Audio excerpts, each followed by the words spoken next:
After what we hope was a refreshing Labor Day weekend, welcome to your Research Business Daily Report, sponsored today and this week by USAMP. Probably most of you know what StubHub is, but I'm guessing that many of you are less familiar with Spreecast. Our interview today is with the entrepreneur who is in on the creation of both. At StubHub, co-founder Jeff Floor says market research was key in the internet ticket distributor's design and success. After StubHub was sold to eBay in 2007 for $310 million, Floor set out on his new adventure, and that led him to Spreecast, a free social video broadcasting platform. Floor strongly believes in Spreecast's potential value to market research, as you will hear. Okay. Shortlist, what basic things in research did you do for StubHub? Yeah, well, we did a lot. We did some research on the front end before we started the company, talking to folks from the sports and entertainment industries to understand some of the pain points around ticketing. We also did a bunch of research after we were kind of going to really refine the messaging to understand the pain points that consumers had around buying tickets to sporting events and concerts and theater events to really make our messaging resonate with the consumer. So, and then the third type of research we did was really around user testing to expose new features and functionality to users to understand how we could make the site easier to use and more efficient. Explain to my audience, what is Spreecast?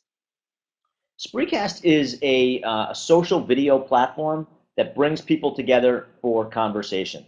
So we're all about providing a way for people to discover conversation and to have conversation around interesting topics like sports or news or politics or fashion or entertainment. We have a system that can be used in a public forum as well as a way for people to have private conversations. Do you see a role with Spreecast in market research, and if so, what would that be?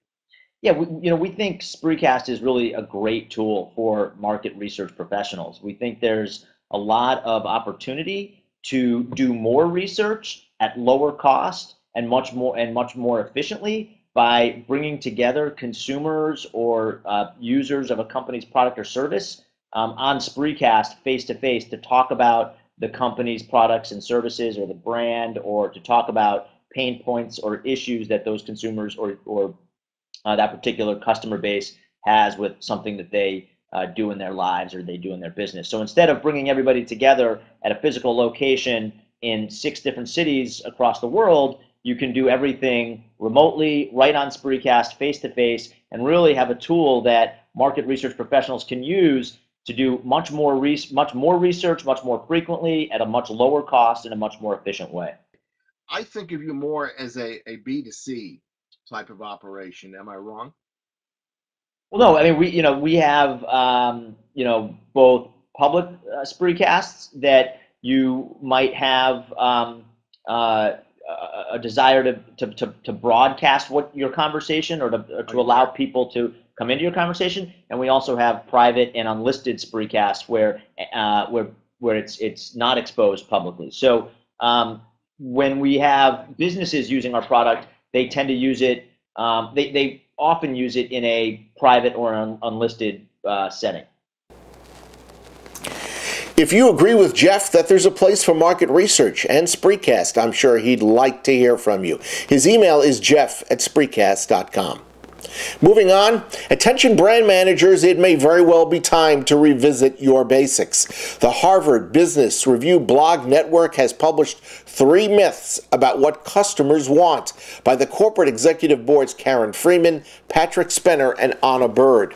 Myth number 1 is that most consumers want to have relationships with brands. In this study, 23% of consumers said they have a relationship of that order.